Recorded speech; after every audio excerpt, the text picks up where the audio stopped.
میں کسی ہے کہ ہم نے اس کو آسمان سے برسایا، پھر اس کے ساتھ ملا جلا سبزہ جسے آدمی اور جانور کھاتے ہیں نکلا، یہاں تک کہ زمین سبزے سے خوشنما اور آراستہ ہو گئی، اور زمین والوں نے خیال کیا کہ وہ اس پر پوری دسترس رکھتے ہیں، ناگہاں رات کو یا دن کو ہمارا حکم عذاب آ پہنچا تو ہم نے اس کو کاٹ کر ایسا کر ڈالا کہ گویا کل وہاں کچھ تھا ہی نہیں۔ جو لوگ غور کرنے والے ہیں ان کے لیے ہم اپنی قدرت کی نشانیاں اسی طرح کھول کھول کر بیان کرتے ہیں۔ اور اللہ سلامتی کے گھر کی طرف بلاتا ہے اور جس کو چاہتا ہے سیدھا رستہ دکھاتا ہے۔ جن لوگوں نے نیکوکاری کی ان کے لیے بھلائی ہے اور مزید اور بھی، اور ان کے چہروں پر نہ تو سیاہی چھائے گی اور نہ رسوائی، یہی جنتی ہیں کہ اس میں ہمیشہ رہیں گے۔ اور جنہوں نے برے کام کیے تو برائی کا بدلہ ویسا ہی ہوگا، اور ان کے چہروں پر ذلت چھا جائے گی اور کوئی ان کو اللہ سے بچانے والا نہ ہوگا۔ ان کے چہروں کی سیاہی کا یہ عالم ہوگا کہ ان پر گویا اندھیری رات کے ٹکڑے اڑا دیے گئے ہیں۔ یہی دوزخی ہیں کہ ہمیشہ اس میں رہیں گے۔ اور جس دن ہم ان سب کو جمع کریں گے پھر مشرکوں سے کہیں گے کہ تم اور تمہارے شریک اپنی اپنی جگہ ٹھہرے رہو تو ہم ان میں جدائی ڈال دیں گے، اور ان کے شریک ان سے کہیں گے کہ تم ہم کو تو نہیں پوجا کرتے تھے، پس ہمارے اور تمہارے درمیان اللہ ہی گواہ کافی ہے، ہم تمہاری پرستش سے بالکل بے خبر تھے۔ وہاں ہر شخص اپنے اعمال کی جو اس نے پہلے کیے ہوں گے جانچ کر لے گا، اور وہ اپنے سچے مالک اللہ کی طرف لوٹائے جائیں گے، اور جو کچھ وہ جھوٹ باندھا کرتے تھے سب ان سے جاتا رہے گا۔ اے پیغمبر کہو کہ تم کو آسمان اور زمین میں رزق کون دیتا ہے، یا تمہارے کانوں اور آنکھوں کا مالک کون ہے، اور بے جان سے جاندار کون پیدا کرتا ہے، اور جاندار سے بے جان کون پیدا کرتا ہے، اور دنیا کے کاموں کا انتظام کون کرتا ہے؟ تو یہی کہیں گے کہ اللہ۔ تو کہو کہ پھر تم اللہ سے ڈرتے کیوں نہیں؟ یہی اللہ تو تمہارا حقیقی پروردگار ہے، اور حق بات کے ظاہر ہونے کے بعد گمراہی کے سوا ہے ہی کیا؟ تو تم کہاں پھرے جاتے ہو؟ اسی طرح اللہ کا ارشاد ان نافرمانوں کے حق میں ثابت ہو کر رہا کہ یہ ایمان نہیں لائیں گے۔ ان سے پوچھو کہ بھلا تمہارے شریکوں میں کوئی ایسا ہے کہ خلقت کو پہلی بار پیدا کرے اور پھر اس کو دوبارہ بنائے؟ کہہ دو کہ اللہ ہی پہلی بار پیدا کرتا ہے پھر وہی اس کو دوبارہ پیدا کرے گا، تو تم کہاں الٹے جا رہے ہو؟ پوچھو کہ بھلا تمہارے شریکوں میں کون ایسا ہے کہ حق کا رستہ دکھائے؟ کہہ دو کہ اللہ ہی حق کا رستہ دکھاتا ہے۔ بھلا جو حق کا رستہ دکھائے وہ اس قابل ہے کہ اس کی پیروی کی جائے، یا وہ کہ جب تک کوئی اسے رستہ نہ بتائے وہ رستہ نہ پائے؟ تو تم کو کیا ہوا ہے، کیسا انصاف کرتے ہو؟ اور ان میں کہ اکثر محض گمان کی پیروی کرتے ہیں، اور کچھ شک نہیں کہ گمان حق کے مقابلے میں کچھ بھی کارآمد نہیں ہو سکتا۔ بے شک اللہ تمہارے سب اعمال سے واقف ہے۔ اور یہ قرآن ایسا نہیں کہ اللہ کے سوا کوئی اس کو اپنی طرف سے بنا لائے، ہاں یہ اللہ کا کلام ہے۔ جو کتابیں اس سے پہلے کی ہیں ان کی تصدیق کرتا ہے، اور انہی کتابوں کی اس میں تفصیل ہے۔ اس میں کچھ شک نہیں کہ یہ رب العالمین کی طرف سے نازل ہوا ہے۔ کیا یہ لوگ کہتے ہیں کہ پیغمبر نے اسے خود ہی گھڑ لیا ہے؟ کہہ دو کہ اگر سچے ہو تو تم بھی اس طرح کی ایک صورت بنا لاؤ، اور اللہ کے سوا جن کو تم بلا سکو بلا بھی لو۔ حقیقت یہ ہے کہ جس چیز کے علم پر یہ قابو نہیں پا سکے اس کو نادانی سے جھٹلا دیا، اور ابھی اس کی حقیقت ان پر کھلی ہی نہیں۔ اسی طرح جو لوگ ان سے پہلے تھے انہوں نے جھٹلایا تھا، سو دیکھ لو کہ ظالموں کا کیسا انجام ہوا۔ اور ان میں سے کچھ تو ایسے ہیں کہ اس پر ایمان لے آتے ہیں، اور کچھ ایسے ہیں کہ ایمان نہیں لاتے، اور تمہارا پروردگار شریروں سے خوب واقف ہے۔ اور اگر یہ تمہاری تکذیب کریں تو کہہ دو کہ مجھ کو میرے اعمال کا بدلہ ملے گا اور تم کو تمہارے اعمال کا۔ تم میرے اعمال کے جواب دہ نہیں ہو اور میں تمہارے اعمال کا جواب دہ نہیں ہوں۔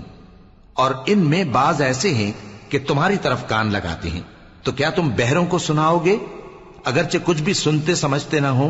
اور بعض ایسے ہیں کہ تمہاری طرف دیکھتے ہیں، تو کیا تم اندھوں کو رستہ دکھاؤ گے اگرچہ کچھ بھی دیکھتے بھالتے نہ ہو؟ اللہ تو لوگوں پر ذرا بھی ظلم نہیں کرتا، لیکن لوگ خود ہی اپنے آپ پر ظلم کرتے ہیں۔ اور جس دن اللہ ان کو جمع کرے گا تو وہ دنیا کی نسبت ایسا خیال کریں گے کہ گویا وہاں گھڑی بھر دن سے زیادہ رہے ہی نہیں تھے، اور آپس میں ایک دوسرے کو شناخت بھی کریں گے۔ جن لوگوں نے اللہ کے روبرو حاضر ہونے کو جھٹلایا وہ خسارے میں پڑ گئے اور راہیاب نہ ہوئے۔ اور اے پیغمبر، اگر ہم کوئی عذاب جس کا ان لوگوں سے وعدہ کرتے ہیں تمہاری آنکھوں کے سامنے نازل کریں یا اس وقت جب ہم تمہیں اٹھا لیں، بہرحال ان کو ہمارے ہی پاس لوٹ کر آنا ہے۔ پھر جو کچھ یہ کر رہے ہیں اللہ اس کو دیکھ رہا ہے۔ اور ہر ایک امت کی طرف پیغمبر بھیجا گیا، پھر جب ان کا پیغمبر آ جاتا ہے تو ان میں انصاف کے ساتھ فیصلہ کر دیا جاتا ہے اور ان پر ظلم نہیں کیا جاتا۔ اور یہ کہتے ہیں کہ اگر تم سچے ہو تو جس عذاب کا یہ وعدہ ہے وہ آئے گا کب؟ کہہ دو کہ میں تو اپنے نقصان اور فائدے کا بھی کچھ اختیار نہیں رکھتا مگر جو اللہ چاہے۔ ہر ایک امت کے لیے موت کا ایک وقت مقرر ہے، جب وہ وقت آ جاتا ہے تو ایک گھڑی بھی دیر نہیں کر سکتے اور نہ جلدی کر سکتے ہیں۔ کہہ دو کہ بھلا دیکھو تو اگر اس کا عذاب تم پر ناگہاں آ جائے رات کو یا دن کو تو پھر گناہگار کس بات کی جلدی کرتے ہیں؟ کیا جب وہ آ واقع ہوگا تب اس پر ایمان لاؤ گے؟ اس وقت کہا جائے گا کیا اب ایمان لائے؟ اور اسی کے لیے تو تم جلدی مچایا کرتے تھے۔ پھر ظالم لوگوں سے کہا جائے گا کہ عذاب دائمی کا مزہ چکھو، اب تم انہی اعمال کا بدلہ پاؤ گے جو دنیا میں کرتے رہے۔ اور اے نبی، تم سے دریافت کرتے ہیں کہ آیا یہ سچ ہے؟ کہہ دو ہاں میرے رب کی قسم یہ سچ ہے، اور تم بھاگ کر اللہ کو عاجز نہیں کر سکو گے۔ اور اگر ہر ایک نافرمان شخص کے پاس روئے زمین کی تمام چیزیں ہوں تو وہ عذاب سے بچنے کے بدلے میں سب دے ڈالے، اور جب وہ عذاب کو دیکھیں گے تو پچھتائیں گے اور ندامت کو چھپائیں گے، اور ان میں انصاف کے ساتھ فیصلہ کر دیا جائے گا اور ان پر ظلم نہیں ہوگا۔ سن رکھو کہ جو کچھ آسمانوں اور زمین میں ہے سب اللہ ہی کا ہے۔ سن رکھو کہ اللہ کا وعدہ سچا ہے لیکن اکثر لوگ نہیں جانتے۔ وہی جان بخشتا اور وہی موت دیتا ہے اور تم لوگ اسی کی طرف لوٹ کر جاؤ گے۔ لوگوں، تمہارے پاس تمہارے پروردگار کی طرف سے نصیحت اور دلوں کی بیماریوں کی شفا اور مومنوں کے لیے ہدایت اور رحمت آ پہنچی ہے۔ کہہ دو کہ یہ کتاب اللہ کے فضل اور اس کی مہربانی سے نازل ہوئی ہے، تو چاہیے کہ لوگ اس سے خوش ہوں۔ یہ اس سے کہیں بہتر ہے جو وہ جمع کرتے ہیں۔ کہو کہ بھلا دیکھو تو اللہ نے تمہارے لیے جو رزق نازل فرمایا تو تم نے اس میں سے بعض کو حرام ٹھہرایا اور بعض کو حلال۔ ان سے پوچھو کیا اللہ نے تمہیں اس کا حکم دیا ہے یا تم اللہ پر جھوٹ باندھتے ہو؟ اور جو لوگ اللہ پر جھوٹ باندھتے ہیں وہ قیامت کے دن کی نسبت کیا خیال رکھتے ہیں؟ بے شک اللہ لوگوں پر مہربان ہے لیکن اکثر لوگ شکر نہیں کرتے۔ اور تم جس حال میں ہوتے ہو یا قرآن میں سے کچھ پڑھتے ہو یا تم لوگ کوئی اور کام کرتے ہو، جب اس میں مصروف ہوتے ہو تو ہم تمہارے پاس ہوتے ہیں، اور تمہارے پروردگار سے کوئی ذرہ بھر بھی چیز پوشیدہ نہیں رہتی، نہ زمین میں اور نہ آسمان میں، اور نہ کوئی چیز ہے اس سے چھوٹی اور نہ بڑی مگر کتاب روشن میں لکھی ہوئی ہے۔ سن رکھو کہ جو اللہ کے دوست ہیں ان کو نہ کچھ خوف ہوگا اور نہ وہ غمناک ہوں گے، یعنی وہ جو ایمان لائے اور پرہیزگار رہے ان کے لیے دنیا کی زندگی میں بھی بشارت ہے اور آخرت میں بھی۔ اللہ کی باتیں بدلتی نہیں، یہی تو بڑی کامیابی ہے۔ اور اے پیغمبر، ان لوگوں کی باتوں سے آزردہ نہ ہونا، کیونکہ عزت سب اللہ ہی کی ہے، وہ سب کچھ سنتا ہے، جانتا ہے۔ سن رکھو کہ جو مخلوق آسمانوں میں ہے اور جو زمین میں ہے سب اللہ ہی کے بندے ہیں، اور یہ جو اللہ کے سوا اپنے بنائے ہوئے شریکوں کو پکارتے ہیں وہ کسی اور چیز کے پیچھے نہیں چلتے، صرف گمان کے پیچھے چلتے ہیں اور محض اٹکلیں دوڑا رہے ہیں۔ وہی تو ہے جس نے تمہارے لیے رات بنائی تاکہ اس میں آرام کرو اور روز روشن بنایا تاکہ اس میں کام کرو۔ جو لوگ قوت سماعت رکھتے ہیں ان کے لیے اس میں نشانیاں ہیں۔ بعض لوگ کہتے ہیں کہ اللہ نے بیٹا بنا لیا ہے، اس کی ذات اولاد سے پاک ہے، وہ تو بے نیاز ہے، جو کچھ آسمانوں میں اور جو کچھ زمین میں ہے سب اسی کا ہے۔ اے افترا پردازو، تمہارے پاس اس قول باطل کی کوئی دلیل نہیں ہے، کیا تم اللہ کی نسبت ایسی بات کہتے ہو جو جانتے نہیں؟ کہہ دو کہ جو لوگ اللہ پر جھوٹ باندھتے ہیں فلاح نہیں پائیں گے، ان کے لیے جو فائدے ہیں دنیا میں ہی ہیں، پھر ان کو ہماری ہی طرف لوٹ کر آنا ہے، اس وقت ہم ان کو عذاب شدید کے مزے چکھائیں گے، کیونکہ وہ کفر کی باتیں کیا کرتے تھے۔ اور ان کو نوح کا قصہ پڑھ کر سنا دو، جب انہوں نے اپنی قوم سے کہا کہ اے قوم، اگر تم کو میرا اپنے درمیان رہنا اور اللہ کی آیتوں سے نصیحت کرنا ناگوار ہو تو میں تو اللہ پر بھروسہ رکھتا ہوں.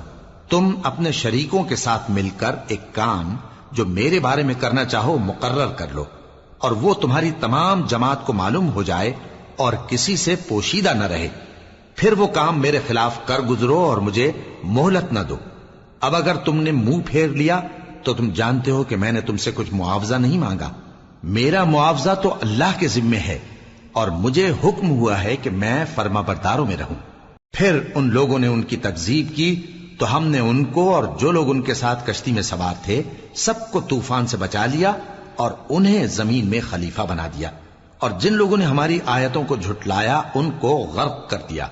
تو دیکھ لو کہ جو لوگ ڈرائے گئے تھے ان کا کیسا انجام ہوا. پھر نوح کے بعد ہم نے اور پیغمبر اپنی اپنی قوم کی طرف بھیجے تو وہ ان کے پاس کھلی نشانیاں لے کر آئے، مگر وہ لوگ ایسے نہ تھے کہ جس چیز کو پہلے جھٹلا چکے تھے اس پر ایمان لے آتے.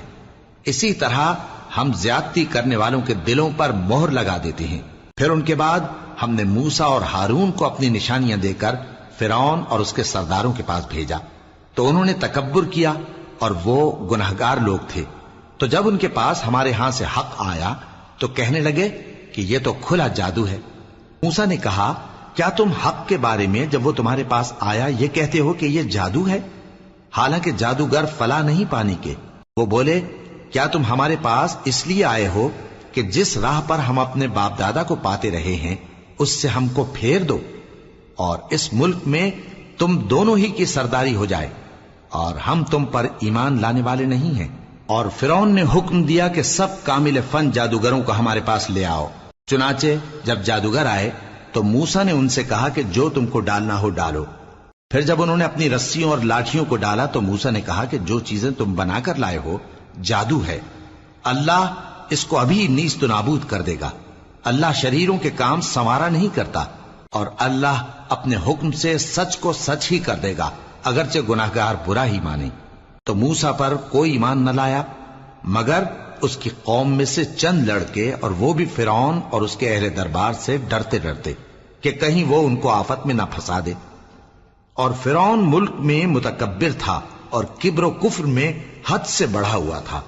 اور موسیٰ نے کہا کہ بھائیو اگر تم اللہ پر ایمان لائے ہو تو اگر دل سے فرما بردار ہو تو اسی پر بھروسہ رکھو. پس وہ بولے کہ ہم اللہ ہی پر بھروسہ رکھتے ہیں. اے ہمارے پروردگار ہم کو ظالم لوگوں کے ہاتھ سے آزمائش میں نہ ڈال، اور اپنی رحمت سے ہمیں قوم کفار سے نجات بخش. اور ہم نے موسیٰ اور اس کے بھائی کی طرف وحی بھیجی کہ اپنے لوگوں کے لیے مصر میں گھر بناؤ اور اپنے گھروں کو قبلہ یعنی مسجدیں ٹھہراؤ، اور نماز قائم کرتے رہو اور مومنوں کو خوشخبری سنا دو. اور موسیٰ نے کہا کہ اے ہمارے پروردگار تو نے فرعون اور اس کے سرداروں کو دنیا کی زندگی میں بارونق ساز و سامان اور مال و زر دے رکھا ہے. اے پروردگار کیا اسی لیے کہ وہ تیرے رستے سے گمراہ کر دیں؟ اے پروردگار ان کے مال کو برباد کر دے اور ان کے دلوں کو سخت کر دے کہ ایمان نہ لائیں جب تک عذاب علیم نہ دیکھ لیں. اللہ نے فرمایا کہ تمہاری دعا قبول کر لی گئی تو تم ثابت قدم رہنا اور بے عقلوں کے رستے پر نہ چلنا. اور ہم نے بنی اسرائیل کو سمندر سے پار کروایا تو فرعون اور اس کے لشکر نے سرکشی اور زیادتی کرتے ہوئے ان کا تعاقب کیا، یہاں تک کہ جب اس کو غرق کرنے والے عذاب نے آ پکڑا تو کہنے لگا میں ایمان لایا کہ جس اللہ پر بنی اسرائیل ایمان لائے ہیں اس کے سوا کوئی معبود نہیں، اور میں فرما برداروں میں ہوں. جواب ملا کہ اب ایمان لاتا ہے حالانکہ تو پہلے نافرمانی کرتا رہا اور مفسد بنا رہا. تو آج ہم تیرے بدن کو بچا لیں گے تاکہ تو پچھلوں کے لیے عبرت ہو، اور بہت سے لوگ ہماری نشانیوں سے بے خبر ہیں. اور ہم نے بنی اسرائیل کو رہنے کو عمدہ جگہ دی اور کھانے کو پاکیزہ چیزیں عطا کی، پھر بھی وہ باوجود علم ہونے کے اختلاف کرتے رہے. بے شک جن باتوں میں وہ اختلاف کرتے رہے تمہارا پروردگار قیامت کے دن ان میں ان باتوں کا فیصلہ کر دے گا. اب اگر تم کو اس کتاب کے بارے میں جو ہم نے تم پر نازل کی ہے کچھ شک ہو تو جو لوگ تم سے پہلے کی اتری ہوئی کتابیں پڑھتے ہیں ان سے پوچھ لو. تمہارے پروردگار کی طرف سے تمہارے پاس حق آ چکا ہے تو تم ہرگز شک کرنے والوں میں نہ ہونا، اور نہ ان لوگوں میں ہونا جو اللہ کی آیتوں کی تکذیب کرتے ہیں، نہیں تو نقصان اٹھاؤ گے. جن لوگوں کے بارے میں اللہ کا حکم عذاب قرار پا چکا ہے وہ ایمان نہیں لانے کے جب تک کہ عذاب علیم نہ دیکھ لیں، خواہ ان کے پاس ہر طرح کی نشانی آ جائے، سو کوئی بستی ایسی کیوں نہ ہوئی کہ ایمان لاتی تو اس کا ایمان اسے نفع دیتا۔ ہاں، یونس کی قوم کہ جب ایمان لائی تو ہم نے دنیا کی زندگی میں ان سے ذلت کا عذاب دور کر دیا اور ایک مدت تک فوائد دنیاوی سے ان کو بہرہ مند رکھا۔ اور اگر تمہارا پروردگار چاہتا تو جتنے لوگ زمین میں ہیں سب کے سب ایمان لے آتے، تو کیا تم لوگوں پر زبردستی کرنا چاہتے ہو کہ وہ مومن ہو جائیں؟ حالانکہ کسی شخص کو قدرت نہیں ہے کہ اللہ کے حکم کے بغیر ایمان لائے، اور جو لوگ بے عقل ہیں ان پر وہ کفر و ذلت کی نجاست ڈالتا ہے۔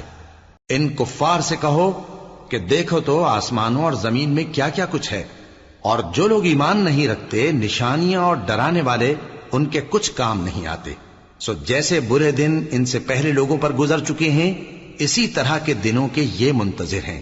کہہ دو کہ تم بھی انتظار کرو، میں بھی تمہارے ساتھ انتظار کرتا ہوں۔ پھر ہم اپنے پیغمبروں کو اور مومنوں کو نجات دیتے رہے ہیں، اسی طرح ہمارا ذمہ ہے کہ مسلمانوں کو بھی نجات دیں۔ اے پیغمبر، کہہ دو کہ لوگو، اگر تم کو میرے دین میں کسی طرح کا شک ہو تو سن رکھو کہ جن لوگوں کی تم اللہ کے سوا عبادت کرتے ہو میں ان کی عبادت نہیں کرتا، لیکن میں اس اللہ کی عبادت کرتا ہوں جو تمہاری روحیں قبض کر لیتا ہے، اور مجھ کو یہی حکم ہوا ہے کہ ایمان لانے والوں میں ہو جاؤں، اور یہ کہ اے نبی سب سے یکسو ہو کر دین اسلام کی پیروی کیے جاؤ اور مشرکوں میں ہرگز نہ ہونا، اور اللہ کو چھوڑ کر ایسی چیز کو نہ پکارنا جو نہ تمہارا کچھ بھلا کر سکے اور نہ کچھ بگاڑ سکے۔ اب اگر ایسا کرو گے تو ظالموں میں ہو جاؤ گے، اور اگر اللہ تم کو کوئی تکلیف پہنچائے تو اس کے سوا اس کا کوئی دور کرنے والا نہیں، اور اگر تم سے بھلائی کرنی چاہے تو اس کے فضل کو کوئی روکنے والا نہیں۔ وہ اپنے بندوں میں سے جسے چاہتا ہے فائدہ پہنچاتا ہے، اور وہ بخشنے والا ہے، مہربان ہے۔ کہہ دو کہ لوگوں، تمہارے پروردگار کے ہاتھ سے تمہارے پاس حق آ چکا ہے، تو جو کوئی ہدایت حاصل کرتا ہے تو ہدایت سے اپنے ہی حق میں بھلائی کرتا ہے، اور جو گمراہی اختیار کرتا ہے تو گمراہی سے اپنا ہی نقصان کرتا ہے، اور میں تمہارا وکیل نہیں ہوں۔ اور اے پیغمبر، تم کو جو حکم بھیجا جاتا ہے اس کی پیروی کیے جاؤ اور تکلیفوں پر صبر کرو یہاں تک کہ اللہ فیصلہ کر دے، اور وہ سب سے بہتر فیصلہ کرنے والا ہے۔ شروع اللہ کا نام لے کر جو بڑا مہربان نہایت رحم والا ہے۔ الف لام را، یہ وہ کتاب ہے جس کی آیتیں جچی تلی ہیں۔ پھر یہ کہ اللہ حکیم و خبیر نازل کرنے والے کی طرف سے بتفصیل بیان کی گئی ہیں۔ اس کا پیغام یہ ہے کہ اللہ کے سوا کسی کی عبادت نہ کرو، اور میں اس کی طرف سے تم کو ڈر سنانے والا اور خوشخبری دینے والا ہوں، اور یہ کہ اپنے پروردگار سے بخشش مانگو اور اس کے آگے توبہ کرو، وہ تم کو ایک وقت مقرر تک متاع نیک سے بہرہ مند کرے گا، اور ہر لائق فضیلت کو اس کی فضیلت دے گا، اور اگر روگردانی کرو گے تو مجھے تمہارے بارے میں قیامت کے بڑے دن کے عذاب کا ڈر ہے۔ تم سب کو اللہ کی طرف لوٹ کر جانا ہے، اور وہ ہر چیز پر قادر ہے۔ دیکھو، یہ اپنے سینوں کو دوہرا کرتے ہیں تاکہ اللہ سے چھپ جائیں۔ سن رکھو، جس وقت یہ اپنے کپڑوں میں لپٹ رہے ہوتے ہیں تب بھی وہ ان کی چھپی اور کھلی باتوں کو جانتا ہے، وہ تو دلوں کی باتوں تک سے آگاہ ہے۔